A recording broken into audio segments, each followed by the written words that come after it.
Inflación y la caída del Imperio Romano. Joseph Peden, Mises Institute 1984. Hace 2 siglos, en 1776, se publicaron en Inglaterra 2 libros que hoy se leen con avidez. Uno fue La riqueza de las naciones, de Adam Smith, y el otro La decadencia y caída del Imperio Romano, de Edward Gibbon. La obra multivolumen de Gibbon relata la historia de un estado que sobrevivió durante 12 siglos en Occidente y por otros 1000 años en Oriente, en Constantinopla. Gibbon, al contemplar este fenómeno, comentó que lo asombroso no era que el Imperio Romano hubiera caído, sino que hubiera durado tanto.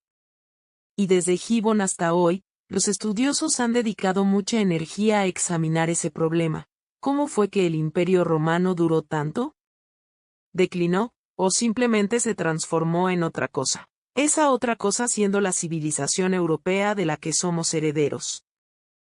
Se me ha pedido hablar sobre el tema de la historia romana, en particular sobre el problema de la inflación y su impacto. Mi análisis se basa en la premisa de que la política monetaria no puede estudiarse ni entenderse de forma aislada de las políticas generales del Estado. Los asuntos monetarios, fiscales, militares, políticos y económicos están profundamente entrelazados. Y lo están porque cualquier Estado busca normalmente monopolizar la oferta de dinero dentro de su propio territorio. Por lo tanto, la política monetaria siempre sirve, aunque lo haga mal, a las necesidades percibidas de los gobernantes del Estado. Si además favorece la prosperidad y el progreso de las masas, eso es un beneficio secundario. Su primer objetivo es servir a los gobernantes, no a los gobernados. Este punto es central, creo, para entender el rumbo de la política monetaria en el Bajo Imperio Romano. Podemos empezar analizando la mentalidad de los gobernantes del Imperio Romano, desde finales del siglo II después de Cristo hasta finales del siglo III d. Sí. Los historiadores romanos se refieren a este periodo como la crisis del siglo III. Y la razón es que los problemas de la sociedad romana en ese periodo fueron tan profundos y enormes que, al salir del siglo III, la sociedad romana era muy distinta en casi todos los aspectos de lo que había sido en los siglos I y II. Para observar esa mentalidad, basta con el consejo que el emperador Septimio Severo dio a sus 2 hijos, Caracalla y Geta. Se supone que fueron sus palabras finales a sus herederos: vivid en armonía, enriqueced a las tropas, ignorad a los demás. Vaya política monetaria digna de asombro. Caracalla no cumplió la primera parte del consejo. De hecho, una de sus primeras acciones fue asesinar a su hermano. Pero lo de enriquecer a las tropas se lo tomó tan en serio que su madre le amonestó e instó a ser más moderado y a contener sus crecientes gastos militares y sus gravosos impuestos nuevos. Él respondió que ya no había ingresos, justos o injustos, que encontrar. Pero que no había de qué preocuparse. Mientras tengamos esto, insistió, señalando su espada, no nos faltará dinero. Su sentido de las prioridades quedó aún más claro cuando comentó: nadie debe tener dinero salvo yo, para poder dárselo a los soldados. Y cumplió su palabra, aumentó la paga de los soldados en un 50% y, para conseguirlo, duplicó los impuestos de sucesiones que pagaban los ciudadanos romanos. Cuando esto no fue suficiente para cubrir sus necesidades, concedió la ciudadanía romana a casi todos los habitantes del imperio. Lo que antes era un privilegio se convirtió en un medio para ampliar la base fiscal. Luego fue más allá y procedió a degradar la moneda. La moneda básica del Imperio Romano hasta entonces, hablamos del año 211 después de Cristo, era el denario de plata, introducido por Augusto con alrededor de 95% de plata a finales del siglo I a.C. El denario siguió siendo, durante buena parte de 2 siglos, el medio de intercambio básico del imperio. En tiempos de Trajano, 117 después de Cristo, el denario tenía apenas 85% de plata, frente al 95% de Augusto. En la época de Marco Aurelio, 180 después de Cristo, había bajado a alrededor de 75%. En tiempos de Septimio Severo cayó a 60%, y Caracalla lo dejó en 50/50. Caracalla fue asesinado en 217. Siguió entonces una época que los historiadores llaman la Edad de los Emperadores de los Cuarteles, porque durante todo el siglo III los emperadores fueron militares que accedieron al poder mediante golpes de diversa índole. Hubo alrededor de 26 emperadores legítimos en ese siglo y solo uno murió de muerte natural. El resto murió en batalla o fue asesinado, algo totalmente inédito en la historia romana, con dos excepciones: Nerón, un suicidio, y Calígula, asesinado antes. Caracalla también degradó la moneda de oro. Con Augusto, circulaban 45 monedas por libra de oro, Caracalla la llevó a 50 por libra. A los 20 años, circulaban 72 por libra, Diocleciano la redujo a 60 a finales de siglo, y Constantino volvió a subirla a 72. Así que incluso la moneda de oro estaba, en realidad, inflada, degradada. Pero la crisis real llegó después de Caracalla, entre 258 y 275, en un periodo de intensas guerras civiles e invasiones extranjeras. Los emperadores abandonaron, en la práctica, la moneda de plata. Para 268, el denario tenía solo 0,5% de plata. En este periodo, los precios subieron en la mayor parte del imperio casi un 1000%. Los únicos que cobraban en oro eran las tropas bárbaras contratadas por los emperadores. Los bárbaros eran tan bárbaros que solo aceptaban oro como pago por sus servicios. La situación no cambió hasta la accesión de Diocleciano en el año 284. Poco después de su ascenso, aumentó el peso de la moneda de oro, el áureo, a 60 por libra, desde un mínimo de 72. Pero 10 años más tarde abandonó por fin la moneda plateada, que para entonces no era más que bronce sumergido rápidamente en plata. La abandonó por completo e intentó emitir una nueva moneda de plata, llamada argenteus, acuñada a 96 piezas por libra de plata. El argenteus se fijó como equivalente a 50 denarios, la moneda antigua. Estaba diseñado para responder a la necesidad de monedas de mayor tarifa en el mercado, para reflejar la inflación. Diocleciano también emitió una nueva moneda de bronce tasada en 10 denarios, llamada nummus. Pero en menos de una década, el nummus pasó de valer 10 denarios a 20, y el argenteus de 50 a 100. En otras palabras, pese a los esfuerzos de Diocleciano, el imperio sufrió una inflación del 100%. El siguiente emperador que intervino de manera significativa en la moneda fue Constantino, el primer emperador cristiano de Roma. En el año 312, que es también el año en que emitió el edicto de tolerancia al cristianismo, Constantino emitió una nueva pieza de oro, a la que dio un nuevo nombre, el solidus, oro sólido. Se acuñó a 72 por libra, de modo que, en realidad, estaba más degradada que la de Diocleciano. Fueron emisiones de moneda muy grandes, y los historiadores se han preguntado de dónde sacó Constantino todo ese oro, pero creo que el enigma no es tan difícil cuando se examina su legislación. Para empezar, Constantino impuso dos nuevos impuestos. Uno sobre las propiedades de los senadores, algo bastante nuevo, pues los senadores solían estar exentos de la mayoría de impuestos sobre sus tierras. También impuso un impuesto sobre el capital de los mercaderes, no sobre sus ganancias, sino sobre su capital. Debía cobrarse cada 5 años y pagarse en oro. Asimismo, exigió que las rentas de las fincas imperiales, arrendadas a inquilinos, se pagaran solo en oro. Constantino se apropió de las reservas de metal de su antiguo socio Licinio, quien había extraído por la fuerza metal de las arcas de las ciudades del Imperio de Oriente. Es decir, cualquier ciudad que tuviera lingotes de oro o plata en su tesoro era simplemente requisada por Licinio.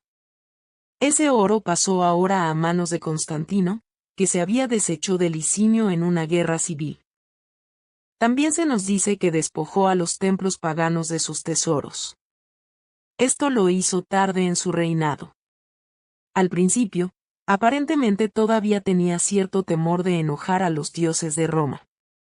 A medida que su cristianismo se afianzó, se sintió más libre para saquear los templos.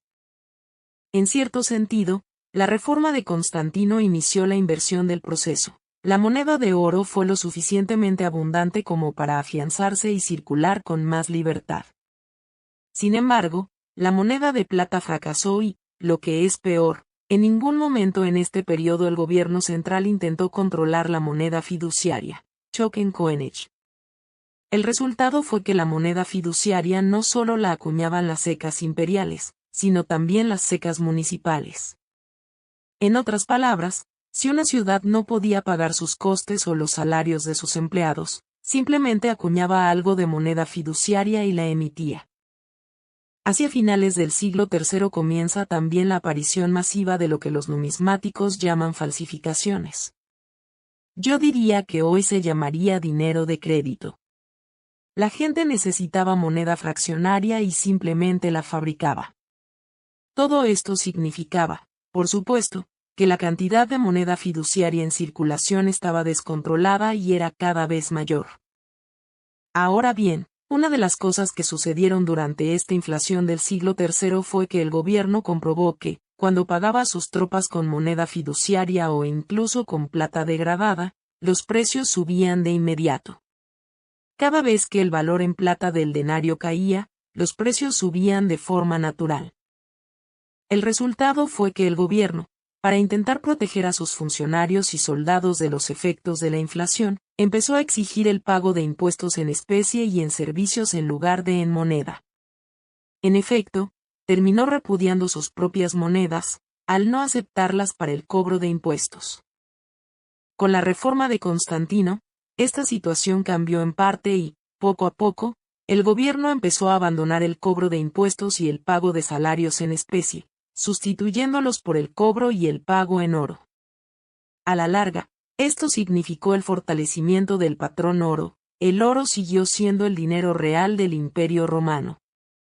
Sin embargo, la inflación no terminó para las masas. En otras palabras, el oro era una cobertura contra la inflación para quienes lo tenían, principalmente las tropas y los funcionarios. Los contribuyentes tenían que comprar estas monedas de oro para poder pagar sus impuestos. Si eran lo suficientemente ricos, podían permitírselo, aunque eran cada vez más caras en términos de moneda fiduciaria. Si eran más pobres, simplemente no podían pagar los impuestos, perdían sus tierras de una u otra forma o se convertían en morosos. Leemos referencias constantes a gente que abandona sus tierras, que desaparece.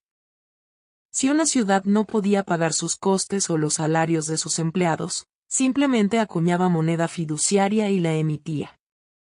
De hecho, en el siglo III esto fue un problema constante en Roma. Todo tipo de personas intentaban escapar de los impuestos crecientes que requería el estamento militar. El ejército había crecido desde la época de Augusto, cuando contaba con unos 250.000 soldados, hasta la de Diocleciano, cuando tenía más de 600.000. Así que el ejército se duplicó durante esta espiral inflacionaria, contribuyendo enormemente a la inflación. Además, la administración del Estado había crecido enormemente.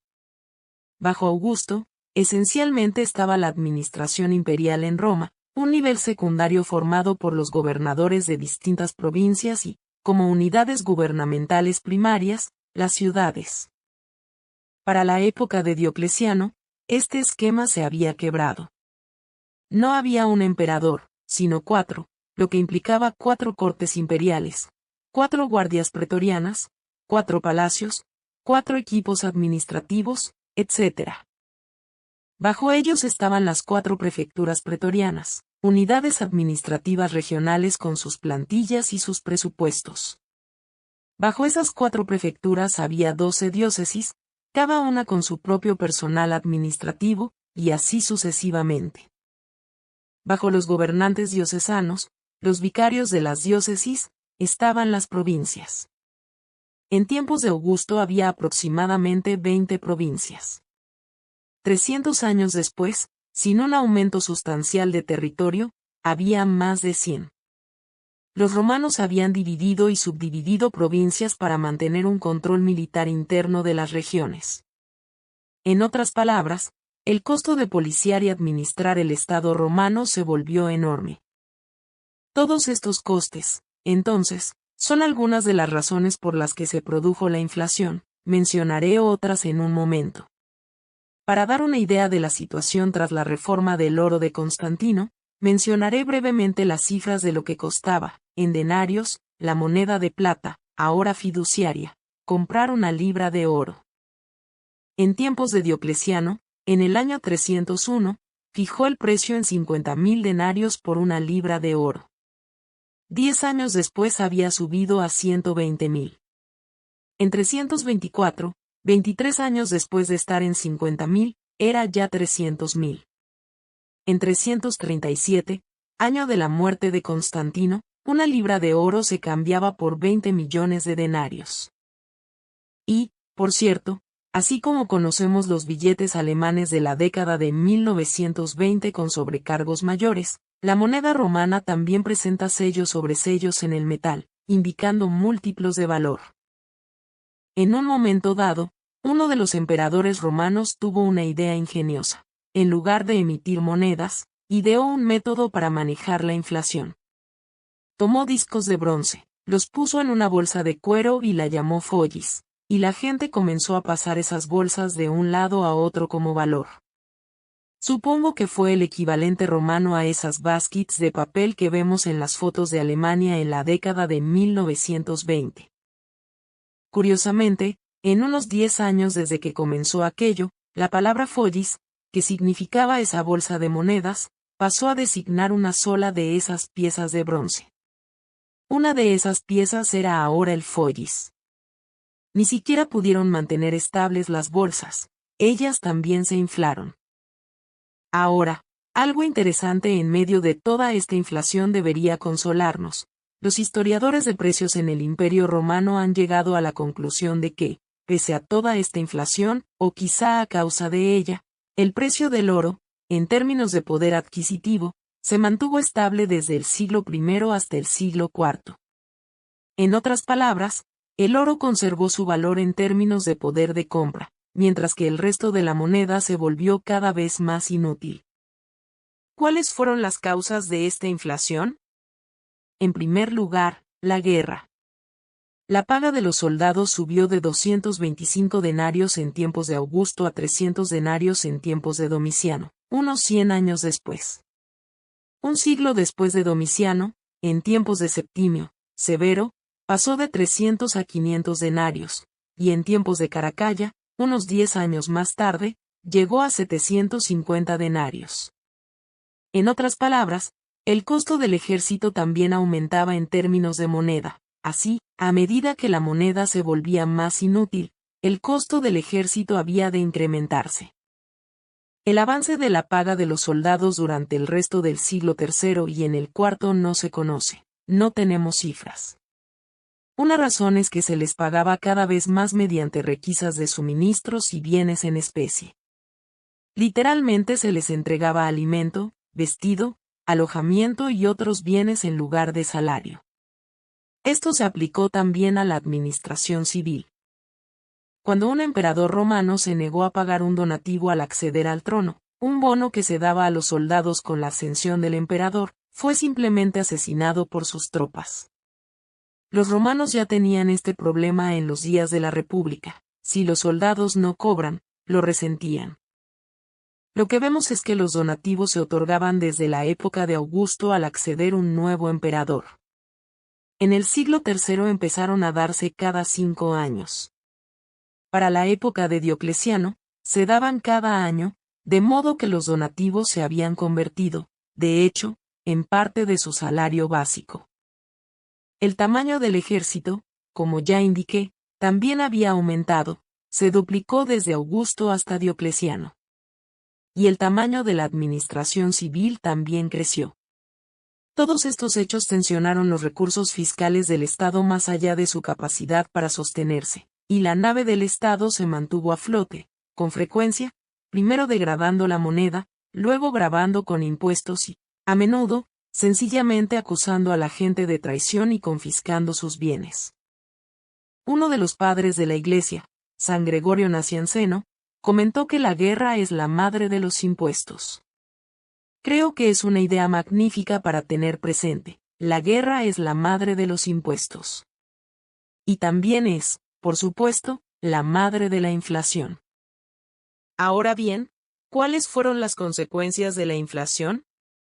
Una de las cosas peculiares en el Imperio Romano es que, aunque el Estado sobrevivió, la inflación no destruyó al Estado romano, lo que sí destruyó la inflación fue la libertad del pueblo romano. En particular, la primera víctima fue su libertad económica. Roma tenía básicamente un concepto laissez-faire en las relaciones Estado-economía. Salvo en emergencias, por lo general relacionadas con la guerra, el gobierno romano seguía una política de libre comercio y mínima restricción sobre las actividades económicas de la población. Pero ahora, bajo la presión de la necesidad de pagar a las tropas y de la inflación, la libertad del pueblo empezó a erosionarse gravemente, y con mucha rapidez. Podemos empezar con la clase conocida como los decuriones. Era la clase próspera de pequeños y medianos propietarios, elemento dominante de las ciudades del imperio. De ellas salían los concejales, magistrados y funcionarios municipales. Tradicionalmente, consideraban el servicio en el gobierno de sus ciudades como un honor, y donaban no solo su tiempo, sino también su riqueza para mejorar el entorno urbano. Construir estadios y termas, preparar calles y proveer de agua potable se consideraban benefacciones. Era una filantropía cuya recompensa era, por supuesto, el reconocimiento y la estima pública. A esta clase, a mediados del siglo III, se le asignó la tarea de recaudar los impuestos en el municipio. El gobierno central ya no podía recaudar eficazmente, así que hizo a la clase de los decuriones colectivamente responsable de obtener los ingresos y transferirlos al fisco imperial. Por supuesto, los decuriones tenían tantas dificultades como cualquier otro para hacerlo, y la recaudación era, con frecuencia, insuficiente. Así que el gobierno resolvió el problema aprobando una ley según la cual los impuestos que los decuriones no pudieran cobrar a otros, tendrían que pagarlos de su propio bolsillo. A eso se le llama el método del incentivo para el recaudador de impuestos.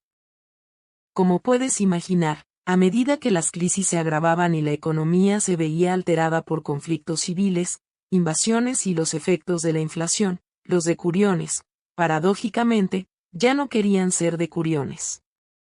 Empezaron a abandonar sus tierras, a dejar sus ciudades y a huir donde pudieran encontrar refugio, en otras ciudades mayores o en otras provincias. Pero no se les permitió hacerlo impunemente, y se aprobó una ley según la cual cualquier decurión hallado en otro lugar debía ser arrestado, atado como un esclavo y conducido de vuelta a su ciudad natal, donde sería restaurado a su dignidad de decurión. El siglo III es también el periodo de la persecución de la Iglesia. Y encontramos que al menos algunos emperadores debieron tener sentido del humor, porque aprobaron una norma según la cual, si un cristiano era arrestado y hallado culpable de un delito capital, a saber, creer en Cristo, no debía ser ejecutado, sino se le ofrecía la opción de convertirse en decurión. Ahora bien, los mercaderes y artesanos estaban tradicionalmente organizados en gremios, cámaras de comercio, etc.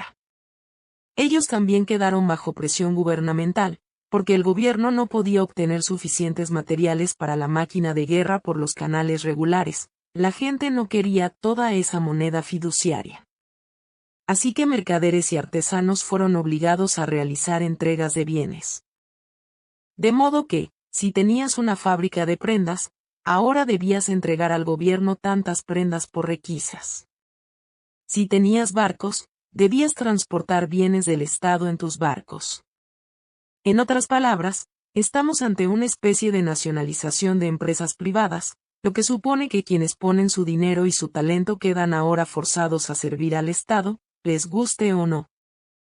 Cuando la gente intentaba evadir esto, se la obligaba por ley a permanecer en su ocupación. En otras palabras, no podías cambiar de trabajo ni de negocio. Esto no bastó porque, al fin y al cabo, la muerte es un alivio de los impuestos. Así que las ocupaciones pasaron a ser hereditarias. Al morir, tu hijo debía asumir tu oficio. Si tu padre era zapatero, tú debías ser zapatero. Estas leyes empezaron restringidas a las industrias orientadas a la defensa, pero, claro, poco a poco se descubrió que todo está orientado a la defensa. El campesinado, conocido como los coloni, eran arrendatarios en fincas tanto imperiales como privadas. Ellos también habían sido una clase libre. Ahora, bajo las mismas presiones que todos los pequeños propietarios en esta situación, empezaron a migrar, buscando mejores oportunidades, mejores arriendos o mejores ocupaciones. Así, bajo Diocleciano, los coloni quedaron ligados a la tierra. Cualquiera que tuviera un arrendamiento sobre una parcela determinada no podía renunciar a él. Más aún, debía permanecer en la tierra y trabajarla. En efecto, este es el origen de lo que en la Edad Media se llamó servidumbre, pero que tiene su inicio aquí, en la sociedad romana tardía. La guerra es la madre de los impuestos.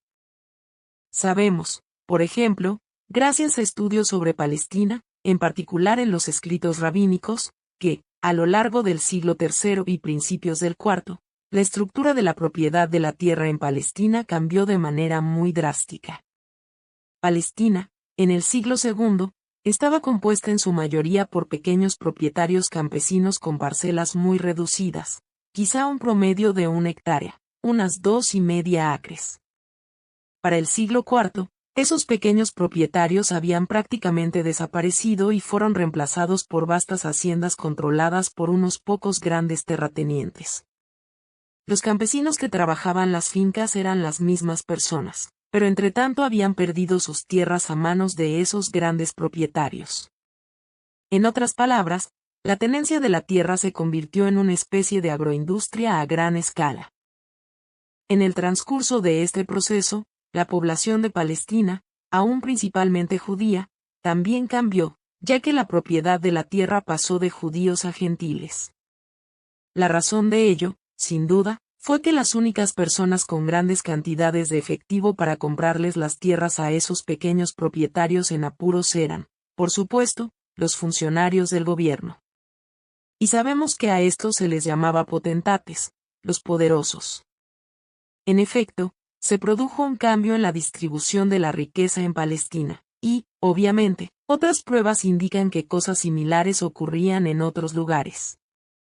En cuanto a los impuestos, naturalmente aumentaron en todos los ámbitos, pero Diocleciano decidió que el sistema que había heredado era muy ineficiente. Cada provincia tenía, más o menos, su propio sistema de recaudación que se remontaba a tiempos anteriores a Roma. Y así, con su mentalidad militar, exigió estandarización. Lo que hizo fue evaluar toda la riqueza, que, por supuesto, era riqueza territorial, según una unidad estándar de productividad, el iugum. En otras palabras, cada persona que poseía tierras, ya fuera de manera individual si era un gran terrateniente o de forma colectiva si eran pequeños propietarios, se incluía en un iugum. Esto significó que, por primera vez, el emperador tenía la base para un presupuesto nacional, algo que los romanos nunca habían tenido antes. Así, sabía en todo momento cuántas unidades imponibles de riqueza había en cada provincia. Simplemente podía imponer una contribución y esperar obtener una cantidad fija de dinero. Desafortunadamente, esto no tenía en cuenta que en la agricultura la productividad varía mucho de una temporada a otra, y que, si un ejército pasaba por tu distrito, podían pasar años antes de recuperarse. El resultado es que encontramos peticiones masivas de regiones enteras solicitando al emperador que les perdonara los impuestos, que les condonara 5 años de deudas atrasadas o que redujera el número de unidades de productividad para reflejar la pérdida de población o materiales. De hecho, cuando la gente empezaba a decir, antes tenía 5 personas pagando esta unidad impositiva, pero 2 han huido y solo está cultivada la mitad de la tierra, la respuesta del gobierno era, no importa, igual tienes que pagar por la tierra que ahora está fuera de producción. Es decir, no había ninguna relación entre los impuestos y la productividad real. ¿Cómo se protegía la gente de esto? En primer lugar, prácticamente dejaron de concederse hipotecas a largo plazo. Los préstamos a largo plazo de cualquier tipo desaparecieron. Nadie prestaba dinero a menos que se garantizara el pago en lingotes de oro o plata. De hecho, el propio gobierno, bajo Diocleciano y Constantino, se negó a aceptar monedas de oro para el pago de impuestos, insistiendo en cambio en recibir lingotes de oro. Así que las monedas que uno compraba en el mercado tenían que fundirse y presentarse en forma de lingote. La razón era que el gobierno nunca estaba seguro de cuán adulterada estaba su propia moneda de oro. Las garantías para cosechas y préstamos eran siempre en oro, plata o, de hecho, en las propias cosechas. En Egipto tenemos un documento que sugiere que los bancos se negaban a aceptar monedas con la imagen divina del emperador, es decir, emisiones estatales. La reacción del gobierno fue, por supuesto, obligar a los bancos a aceptarlas. Esto condujo a una corrupción generalizada en la sociedad romana, ya que la gente se negaba a cambiar la moneda al tipo oficial y recurría al mercado negro para intercambiarla según el valor de mercado. Hubo, obviamente, fuga del campo, evasión masiva de impuestos. La gente abandonaba sus trabajos, sus hogares y su estatus social. Ahora bien, la última contribución de Diocleciano a este desastre continuado fue promulgar su famoso edicto de precios máximos en el año 301 después de Cristo. Este es un ejemplo muy conocido de un esfuerzo masivo del gobierno por limitar la inflación mediante controles de precios. Hay que entender que había un pequeño problema. El Imperio Romano era una vasta región que se extendía desde Britania en el oeste hasta Irak en el este, desde el Rin y el Danubio hasta el Sáhara. Incluía zonas con economías muy sofisticadas y otras muy primitivas, y por tanto el costo de vida variaba mucho de una provincia a otra. Egipto parece haber tenido el costo de vida más bajo. Palestina tenía un costo de vida el doble que Egipto, y la Italia romana tenía un costo de vida el doble que Palestina. El pueblo romano, la masa de la población, tenía un solo deseo después de ser capturado por los bárbaros: no volver jamás a caer bajo el dominio de la burocracia romana. Diocleciano ignoró eso, simplemente fijó un precio estándar para todo el imperio. El resultado fue que en Egipto el edicto probablemente no tuvo efecto, porque el precio máximo fijado rara vez se alcanzaba allí. Fueron los habitantes de Roma quienes encontraron que el precio máximo era más bajo que el precio de mercado. El resultado fue, por supuesto, disturbios en las calles y desaparición de mercancías. La pena por violar esta ley era la muerte, una sanción muy común en Roma para casi cualquier cosa. La mentalidad de Diocleciano, y la causa del edicto de precios máximos, aparece en el preámbulo de la ley. Cito brevemente: si los excesos perpetrados por personas de ilimitada y frenética avaricia pudieran ser contenidos, no se refiere a sí mismo, risas. Si el bienestar general pudiera soportar sin daño esta licencia desenfrenada, si estos locos incontrolados, los inescrupulosos, los desmedidos, los avariciosos, pudieran ser persuadidos de dejar de saquear la riqueza de todos, entonces todo estaría bien. ¿Quiénes eran estas personas? Los comerciantes, los avariciosos codiciosos que, como todos sabemos, causan la inflación. Luego habla de sí mismo y de sus tres socios, nosotros, los protectores de la raza humana. ¿Les suena familiar? Risas. Estamos de acuerdo en que es necesaria una legislación decisiva, para que las soluciones largamente esperadas, que la humanidad misma no podía proveer, ya saben, lo mismo de siempre, risas. No podemos hacer nada por nosotros mismos, necesitamos al legislador, por los remedios provistos por nuestra previsión, risas. Estas cosas puedan corregirse para el mejoramiento general de todos. En realidad, leyendo el resto, queda claro que la razón por la que se promulgó el edicto de precios fue que los soldados eran las principales víctimas de la inflación. Diocleciano temía perder el control de su ejército. y así, las personas que debían ser protegidas eran los soldados y otros servidores del Estado. Las reformas monetarias de Diocleciano fueron pasos tentativos en la dirección correcta, salvo el edicto de precios, que, por cierto, simplemente no funcionó y fue abandonado poco a poco. Pero sus medidas no fueron lo suficientemente radicales. Debido a su incapacidad para crear una oferta suficiente de monedas de oro y plata, combinada con su continua dependencia de pagos en especie para impuestos y salarios, y su persistente emisión de monedas fiduciarias de bronce en cantidades ilimitadas, no logró una mejora significativa. Las reformas de Constantino también fueron parciales, pero de suficiente vigor y carácter radical como para marcar la diferencia. Gracias a su disposición a extraer por la fuerza las reservas de oro de los contribuyentes, obligándolos a entregar su bullón, puso una oferta creciente de oro en manos de los funcionarios del gobierno. Esto se utilizó cada vez más para pagar primas militares, salarios de burócratas e incluso obras públicas. Así fue surgiendo un sistema monetario de dos niveles, en el que el gobierno, los soldados y los burócratas disfrutaban de los beneficios de un patrón oro, mientras que la parte no gubernamental de la economía seguía luchando con una moneda fiduciaria en rápida inflación. El nuevo solidus de oro, que circulaba ampliamente entre sus poseedores, empleados con sueldo estatal, se vendía a diversos tipos de cambio a clientes que lo necesitaban desesperadamente para pagar sus impuestos.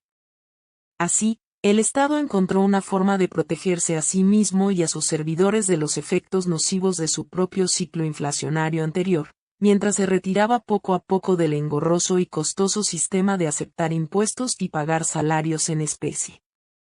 Mientras tanto, las masas sufrían por una inyección masiva de dinero fiduciario, que tenían que aceptar como pago por las requisas gubernamentales de oro, plata u otros productos. Podemos encontrar algunas lecciones en esta historia de las políticas monetarias del Bajo Imperio Romano.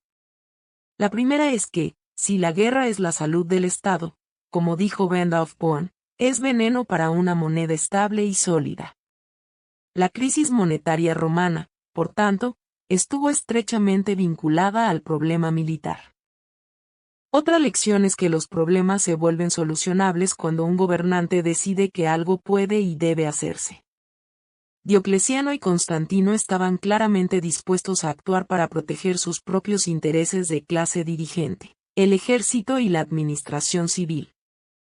Las reformas monetarias eran necesarias para ganar el apoyo de las tropas y los burócratas, que constituían el único grupo realmente representado en el Estado romano, y el sistema de dos niveles fue diseñado con este fin.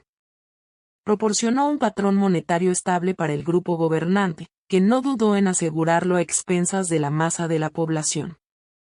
El Estado romano sobrevivió. La libertad del pueblo romano, no. Cuando la libertad se hizo posible en Occidente en el siglo V, con las invasiones bárbaras, la gente aprovechó la oportunidad de cambio. El campesinado se había vuelto totalmente ajeno al Estado romano porque ya no era libre. La clase empresarial tampoco era libre. Y la clase media urbana tampoco lo era.